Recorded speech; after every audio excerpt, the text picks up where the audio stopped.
Meron pong pahayag ang Pangulo na natatakot siya na mabura ang kanyang legasiya ng susunod na uupo na administrasyon. Natatakot. Legasiya ng corruption. Legasiya ng corruption na hanggang ngayon ay walang accountability. Hanggang ngayon, hindi na ibabalik yung pera ng PhilHealth, ang pera ng PDIC, at hindi natin alam kung saan napunta yung pera ng Maharlika Fund. At ang 1.45 trillion pesos na nakulimbat sa 3 taon ng budget na insertion sa budget. So hanggang ngayon, hindi pa naisosoli yung mga perang yun. So anong legasiya ang sinasabi niya? Ang legasiya niya ay legasiya ng corruption. Here you are holding people to account, and yet you told your husband to hide and not face these charges when they were filed against him. Talaga bang tinago niyo yung asawa niyo? Yes. Tinago ko po ang asawa ko. Tama po ba na nung si Presidente Duterte ay naging presidente, ilan ang sumuko kagad dito sa ormoc ng mga drug users at saka drug pushers? Libo po, di ba? Alam nyo po yan. Naramdaman nyo yung puso niya. Naramdaman nyo ba yung nasa isipan niya? Naramdaman nyo ba yung sakit at hirap na dinadanas niya? Ramdam na ramdam ko po. Pareho lang tayo. Kaya, nung nag-anunsyo siya, kung kayo naiiyak, ganun din ako. Hindi ba? Kaya, anong gagawin natin? Kung mahal natin si PRRD at mahal natin ang bansa natin, alam na po natin ang solusyon. Anong solusyon? Ibalik ang Duterte! Pakinggan nyo naman yung sinabi ni Luis Tro, mga kadonatics. Nag-viral na naman yung video niya ngayon. Ewan ko kung kailan ito, mga kadonatics, pero ay nako, grabe talaga. Proud na proud pa siya sa kanyang mga sinasabi dito. Eto, pakinggan nyo. About the cases that my husband and I went through, nago ko ang asawa ko. Yes. I evaded the law. That's what's going around. That here you are holding people to account, and yet you told your husband to hide and not face these charges when they were filed against him. Talaga bang tinago niyo yung asawa niyo? Yes. Tinago ko po ang asawa ko. This was during the time na maraming namamatay, you know? Tingnan nyo. During the time na maraming namamatay, tingnan nyo mukha niya, mga kadonatics. Masaya pa siyang maraming namamatay. Bungok talaga. Kaya high na high din itong mga I don't know, ha? But this was during the time na highly sensational yung issue ng EJK. What I did, tinago ko po asawa ko. Oo. Sinama So, pa niya yung AJK, mga kadonatics. Ay talagang ipinadamay pa rin mga Duterte, mga kadonatics. Kabalastugan nitong Jinky Luis Tro na to. Wanted siya. Di ba? Wanted siya. Kasi lawyer ako eh. I cannot bear the fact na natutulungan ko yung ibang akusado tapos makukulong ang asawa ko for something which he did not do. With For she? 2.5 months. Are you sure? Ha? Face it! Grabe kung makapagsalita kayo kay Inday Sara Duterte ngayon na isang vice president. Face the charges. Face the impeachment. Tapos ngayon, ito yung sasabihin mo, bungok talaga to si Luis Tro, no? Kaya wala tang dignidad, mga kadeteks, na magiging chairman sa Justice Committee. Malayo siya sa amin. Tinago ko siya. And I really requested him to follow what I want, no? Kasi ang gusto niya ay hospital arrest daw siya. Sabi ko, no. Sabi ko, ang drama ko pa ganito for our entire marriage, wala akong ibang ginagawa kung hindi sumunod sa'yo. This time, ikaw ang susunod sa akin. So, tinago ko siya. After 2.5 months, after filing the petition for demurrer to evidence, yata yung final namin, petition to demurrer to evidence. It was granted, and the court dismissed his case. I was able to bring him back dito sa Mabini. Naka-assume ulit siya ng mayor ng Mabini. Iyakan ng taga Mabini. Dahil sa height ng emotion na ang mayor namin, muntik lang nakulong, naging wanted, pero nakabalik, no? Kaya lang after 2 weeks, kakabalik pa lang niya. We discovered another case. Rape uli. Same modus. Wala ulit complaint. Manyak yung asawa mo. And fake ulit ang place of residence, return to sender ulit lahat ng mga notices. But this time, sinuwerte ako. Why? Inabot ko sa fiscal during the time na wala pang warrant of arrest. So we were able to cause the dismissal of the case at the fiscal's level. No? Ito pong mga pangyayari ito sa asawa ko. I thought ito na yung magbibigay ng tuldok sa magulong buhay namin sa politika. Why? It happened only because he intended to run for congressman. Diba? He intended to run for congressman. So, ang sabi ko sa kanya, kalimutan na natin ang pagko-congressman mo. You just stay here in Mabini, tapusin mo ang termino mo, you run for your 3rd term as mayor. Yun ang sabi ko sa kanya.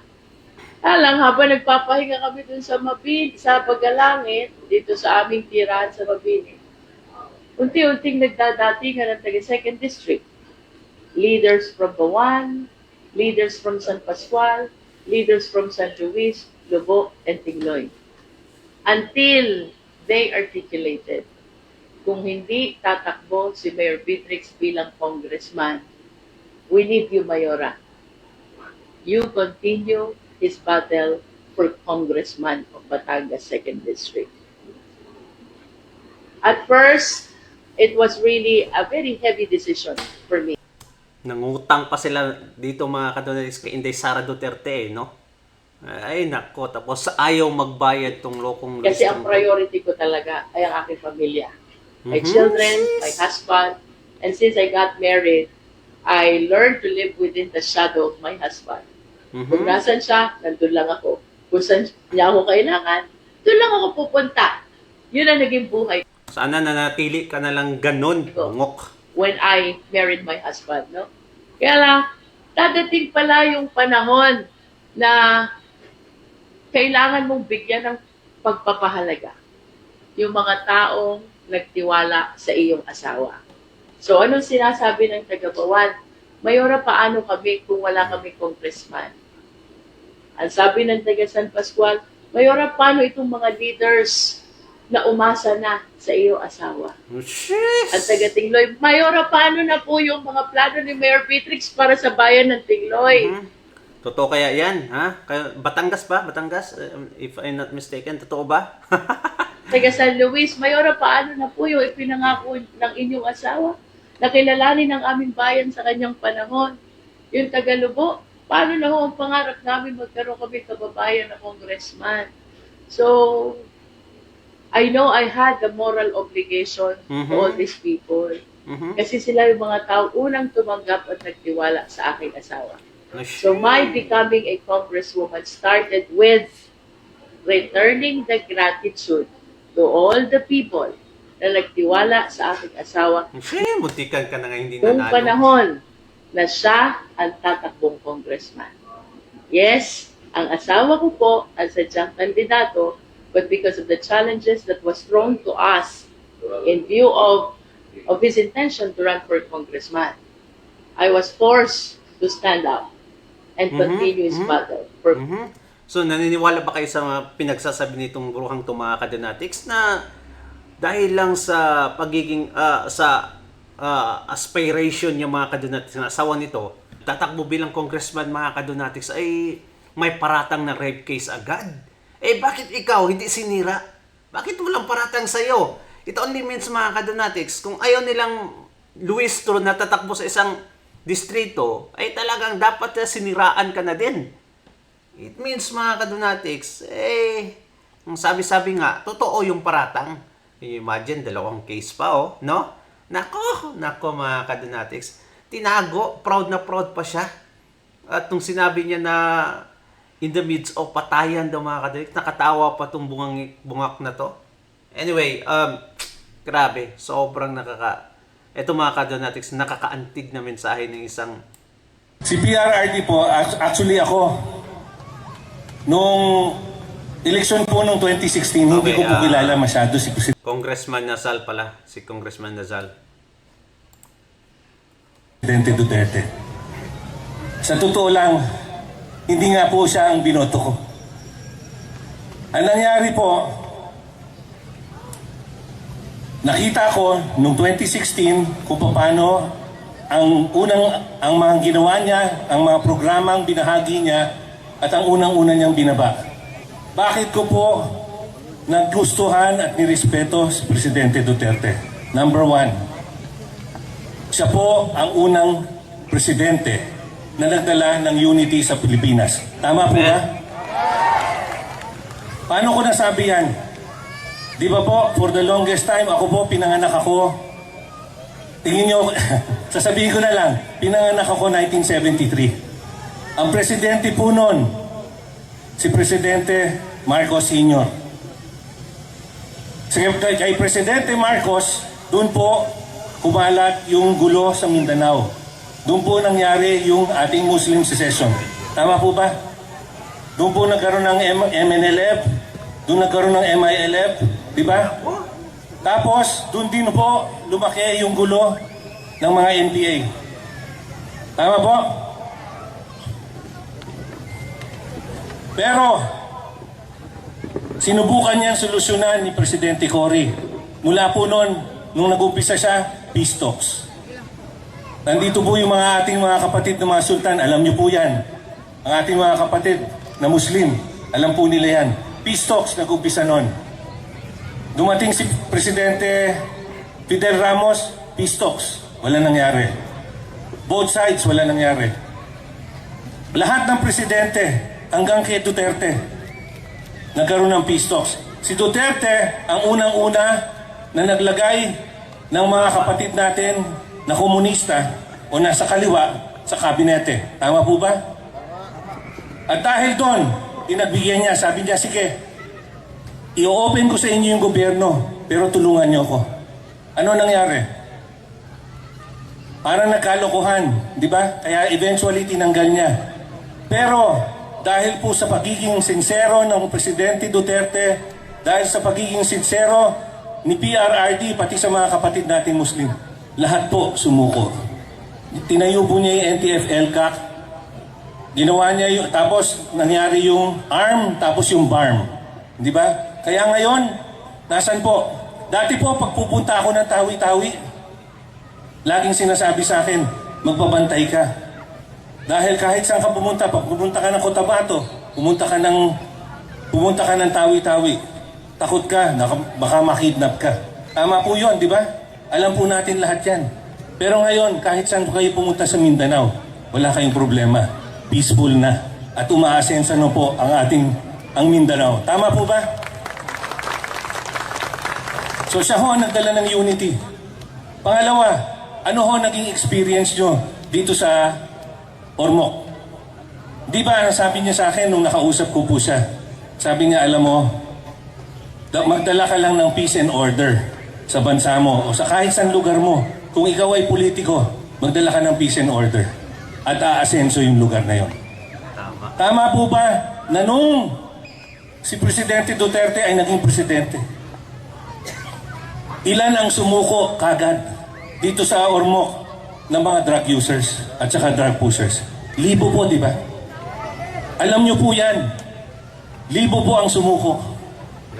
At dahil doon, pag nakakausap ko yung mga OFW, naalala ko po, pumunta kami ng Hong Kong. Sabi po nung isang OFW, naiiyak pa siya. Sabi niya, kaya ako DDS. Kasi yung pamilya ko, nagpapadala ko ng pera. Pag nagpapadala ko ng pera, meron kaming pamangkin. Pinapadala ko sa magulang ko yung pera na pinagtrabahuhan ko, pero ninanakaw nung pamangkin kong adik. Ganun po ang naging experience nila. Pero mula nung dumating si PRRD, tumigil daw po sa paggamit yung kanilang pamangkin dahil sa takot. Maraming tumigil dahil sa takot. Pero dahil doon, nakapag-rehab sila, natapos ang pag-aaral, nakapagtrabaho, at bumuti ang buhay. Yun po ang dinala ni PRRD. Unity, peace and order. At dahil po nagkaroon tayo ng unity at peace and order, ano nangyari? Hindi pa po gumanda ang ekonomiya natin. Noong panahon po na yon, nababasa ko sa lahat ng nababasa kong mga Asian journals, mga economic books, saka yung mga sinasabi po na balita, ang Pilipinas po ay papunta na sa 13th, hindi 30, 1-3. Papunta na po yung trajectory natin to be the 13th largest economy in the world. That was for the first time na na-experience ko na nagbabasa ako ng dyaryo at nakakakita ako ng positibo. Dati po, bago si PRRD, puro negatibo na nababasa ko sa dyaryo. Pero after that, na-experience ko na puro positibo naman ang nakikita natin. At for the first time, sa panahon po ni PRRD, nagkaroon po tayo ng tinatawag na sovereign rating na investment grade. Ibig sabihin nun, ang bansa natin pag umutang, mas mababa interest. Ang bansa natin pag umutang, gustong pautangin ng mga bangko, gustong pautangin ng mga foreign lenders. Hindi sila takot, hindi sila umiiwas sa atin. Pag negative ang rating natin, mataas ang interest rate mo, para kang umuutang sa 5-6. Ang credit rating na maganda, pag investment grade, ang ibig sabihin, kahit sino lapitan mo, i-roll nila yung red carpet para sa'yo, tapos sasabihin, anong gusto mo, ano kailangan mo, magkano kailangan mo. I remember mga kadonatics nang umutang tayo sa Japan and sa China. Ay grabe mga kadonatics. Sobra.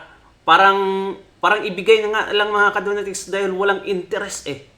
Sobrang baba ng interest. At saka mga kadonatics, hindi yan like 10 years to pay. Forever to pay mga kadonatics. Sobra. Yun negotiation strategy ni Tatay Digong mga kadonatics, kakaiba. Kakaiba talaga. Nakikinig sa kanya yung mga liderato mga kadonatics. Kaya yun ang nangyari. Marami tayong infrastructure sa panahon ni Tatay Digong. Kasi loan nyo lahat, pero mga kadonatics, babayaran natin forever as long as we can. Kaya nakakapanghinayang talaga mga kadonatics na 6 years lang ang term ng isang Pangulo, especially kay Tatay Digong. Dapat direct ko na yun eh.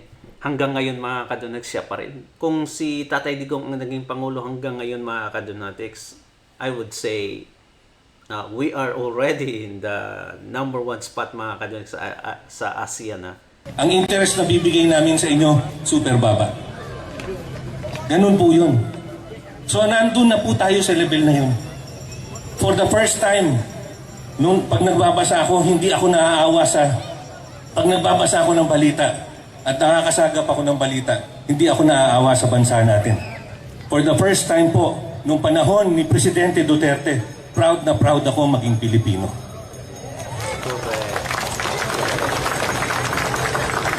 Ngayon, siyempre, ito pa. Bakit din ako naging proud? Kasi, pagkatapos ni Presidente Duterte, karamihan po ng presidente natin, pag tinignan nyo, sa umpisa, sikat na sikat. Ang taas ng rating, ang ganda ng trust rating. Alam nyo yan, sa SWS, dun sa, ano yun? Yung isang, Pulse Asia. sa Pulse Asia. Hindi ba? Makikita nyo, ang tataas ng rating, 70%, 80%. Ganyan po nag-umpisa si Cory. Ganyan nag-umpisa si FDR. Pero, bago sila matapos, ang pinakamataas yata, 30% ang trust rating. Meron nag-negative. Parang si GMA yata, yung nag-negative. Sobrang taas. Pero, noong 2022, for the first time po, naka-experience ako na lahat ng ratings agencies, SWS, Pulse Asia, ano sinasabi? 82% ang trust rating ng presidente. Sobrang taas. Natapos si PRRD na maging presidente na mahal siya ng bansa natin. First time ko maka-experience ng ganun. Kaya bilib na bilib ako, sabi ko, pagka nakikita ko siya, nararamdaman ko eh. Bilib na bilib ako sa kanya. Ramdam na ramdam ko, bilib na bilib ako. Nakakaiyak yung presence niya. Kasi parang ramdam na ramdam mo yung pagmamahal niya sa bansa. Amen. First time rin po ako nakakita ng presidente na ni-receive yung Prime Minister ng Japan sa bahay niya. Tama. Tapos pinakain niya ng munggo at saka ng tuyo. Durian pa. May dugo. At tuwan-tuwa yung Prime Minister ng Japan sa simplicity ng buhay ng presidente natin. Humanga siya. RIP Shinzo Abe. Kaya wala ako masabi. Iba talaga ang halimbawa at leadership na pinakita sa atin ng isang Rudy Duterte. Agree ba kayo dyan? Ngayon, dahil mahal natin si Presidente Duterte, hindi ba noong 2022, kaya natin gusto sana na ang papalit sa kanya. It's for the first time na nakarinig ako o naramdaman ko galing sa pulso ng mga tao sa bayan natin, sa Pilipinas. For the first time, naramdaman ko na meron may gusto ng continuity, hindi change. Di ba? Because every president na naging presidente mula nung tayo'y mabuhay, ay lagi gusto natin, pagkatapos niya, gusto natin pagbabago. Bago. Tama po ba? Tama. Pero for the first time, nakaramdam ako, ramdam na ramdam ko sa pulso ng Pilipino at sa puso ng Pilipino, puso at isipan, ang gusto nila, continuity. Kaya po, dapat nung panahon na yon, pinapatakbo natin si Inday Sara Duterte. Sayang talaga eh. Kaso, Napudol. hindi pa siya handa. Hindi ba? Hindi pa siya ready. Pero ngayon, ready na si Inday Sara Duterte. Siya naman, sinabi naman niya yan, nag-anunsyo po siya. Hindi ba? Sinabi niya, ang hirap ng pinagdaanan niya. So pinili niya maging Vice President. Nagtiwala siya. Sinuportahan niya, pero ano nangyari?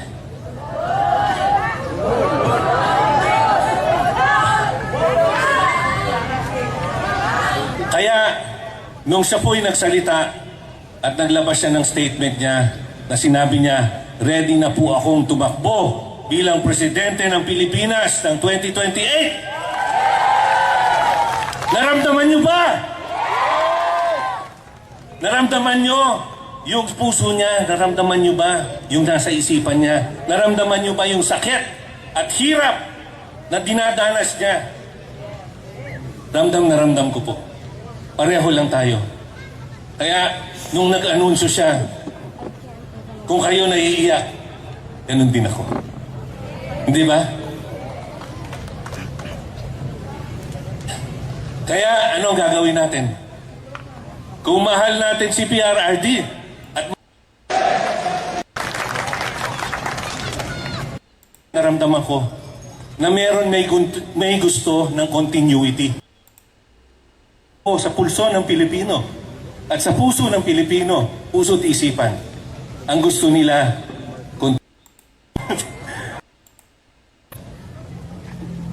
sinuportahan niya, pero ano nangyari? Kaya nung siya po'y nagsalita at naglabas siya ng state Pilipinas ng 2028, naramdaman niyo ba? Naramdaman niyo yung puso niya? Naramdaman niyo ba yung nasa isipan niya? Naramdaman niyo ba yung sakit at hirap na dinadanas niya? Ramdam na ramdam ko po. Pareho lang tayo. Kaya nung nag-anunsyo siya, kung kayo naiiyak, ganun din ako. Hindi ba? Kaya anong gagawin natin? Kung mahal natin si PRRD at mahal natin ang bansa natin, alam na po natin ang solusyon. Anong solusyon? Ibalik ang Duterte!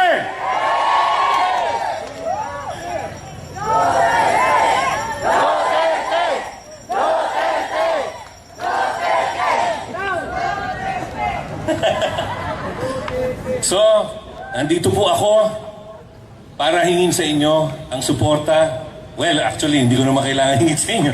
Alam naman natin kung saan kayo papunta. Ang asahan nyo na lang po ay nandito po kami, ang aking butihing may bahay na si Congresswoman Bernadette Herrera.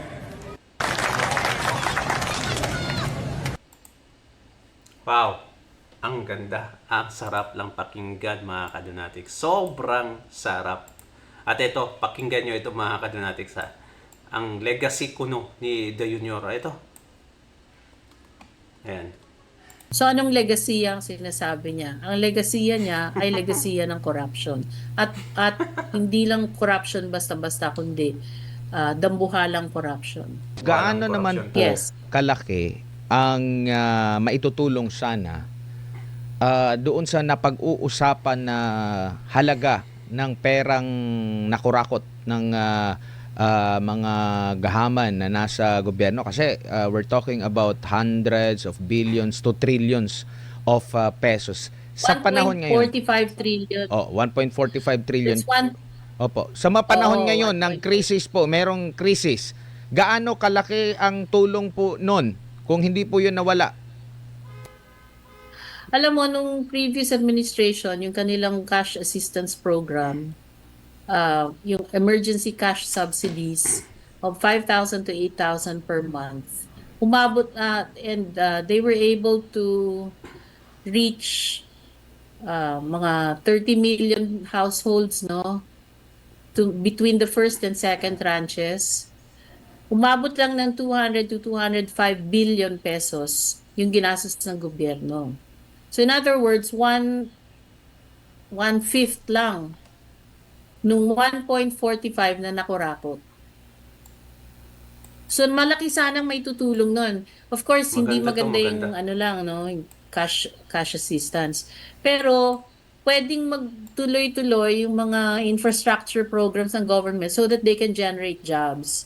Kasi importante talaga magkaroon ng fiscal stimulus sa ganitong panahon. So, yung pera ng gobyerno dapat ginagamit para makapag-generate ng trabaho, para hindi aasa sa cash assistance lang ang mga tao ngayon. Kasi hindi sustainable yun eh. 'Di ba? Eh kung tumagal ng, sabi mo ng 3 buwan, 4 na buwan itong gerang to, Tama. tapos ganun kataas yung presyo ng gasolina, o baka tumaas pa more than where it is right now, hindi kayang punuin ng gobyerno yung ganung cash assistance na up to 4 months. Kasi nung lockdown, 2 months nga lang yung naibigay ng gobyerno noon. Sa panahon ni Tatay Digong, dali lang mga 5-year economic performance. 2021 to 2021, ang GDP mataas mga kadonatics, sa consumer spending 4.2, mababa yung consumer spending. Investment ang laki, 20%. Kay Marcos 6, 7, negative 2. Look at that mga kadonatics negative 10 pa sa quarter 4 sa 2025. Can you imagine that? Grabe, sobra. Government spending 7. Ang laki. Tapos tingnan niyo mga kadonatics, walang nagawa. Exports, 'di ba? Dami nating na-export mga kadonatics. Ang sa kay Bongbong Marcos, tingnan niyo naman. Imports. Sobra. So importante makapagbigay Halos lahat siya maganda kay Tatay Digong talaga. ng trabaho na every month may matatanggap yung mga empleyado. Tapos nung time na yon, nung time ni President Duterte, sinabihan niya yung mga bangko. Sabi niya, bigyan mo ng grace period yung mga nangutang sa'yo. At least 30 days, ganyan. Kumbaga may mga specific steps sila para maibsan talaga yung epekto nung pagkawala ng trabaho ng mga tao during the lockdown. Opo. Yeah. Opo. Pati yung mga OFWs noon, may mga livelihood and skills training programs. Ewan ko ngayon yung mga bumalik dahil na-repatriate sila. Ewan ko kung meron silang skills training program. Ma'am, meron pong pahayag ang Pangulo na natatakot siya na mabura ang kanyang legasiya ng susunod na uupo na administrasyon. Legasiya ng corruption.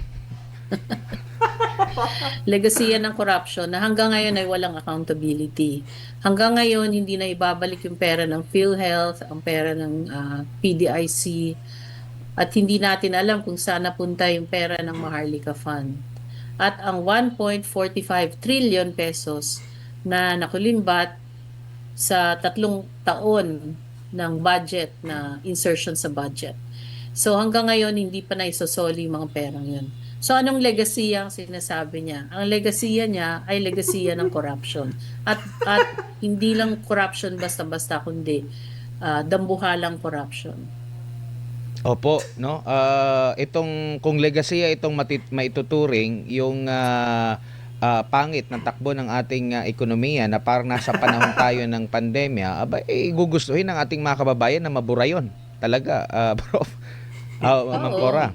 Kailangan talaga matanggal yung culture of corruption. Alam mo, mahihirapan yung susunod na presidente kasi napakaraming kawatan ngayon sa gobyerno. Mantakin mo na lang sa Senate, sa Congress, ilan doon ang nabigyan ng maleta ng cash, no? Hanggang ngayon yata, may mga tumatanggap pa yata. Ganyan. So, hindi biro yung hahanapin ng susunod na presidente na accountability. At saka isa pa, malamang hindi na mababawi yung mga perang nanakaw na. Kasi syempre. wala na eh. Wala na. Ang tagal-tagal na, di ba? Kailan pa nagbigay ng SONA yung presidente kung saan sinabi niya, mahiya naman kayo. Nahiya ba sila? May nagsoli ba ng pera? May umamin ba? Hanggang ngayon, in denial sila. Lahat sila. May witness na nga, may mga eyewitness lumabas. Siyempre, tatanggi pa rin sila ng tatanggi. Opo. Siguro So bilang yung susunod na presidente, kung magkaroon man ng susunod na presidente, kasi baka hindi bababa itong si President BBM dahil syempre sangkot siya sa corruption, di ba? Ay, at least ayon dun sa mga eyewitness na lumalabas na ngayon. Opo, bilang panghuli na lang po, Ma'am Cora, ano na lang po yung paalala ninyo sa ating mga kababayan sa gitna po ng krisis. Ano kaya ang mabisang gagawin ngayon bilang ekonomista din para maibsan itong pinapasa natin na panahon ng pandemic, pero yung pagtugon ng gobyerno, hindi ko alam kung panahon ng pandemya ba? Oo. Talaga magtulungan tayo. Ngayon pa lang, yung mga communities kailangan mag-usap-usap. Paano ba tayo magtutulungan pag nawalan ng kuryente, pag nawalan ng, alam mo, pag biglang nagtaasan yung presyo ng bilihin. Kasi pag walang kuryente, paano? Makaka-survive ba tayo? Ganyan. Syempre, kung walang gasolina, walang kuryente. At isa pa, kung tataas ang presyo ng mga pagkain, ngayon pa lang, mag-ipon-ipon na sila ng mga pagkain na hindi kagad nasisira. Ganun din ang bigas, no? Kailangan lang ayusin yung pagtago ng bigas para hindi naman masira o mabukbok.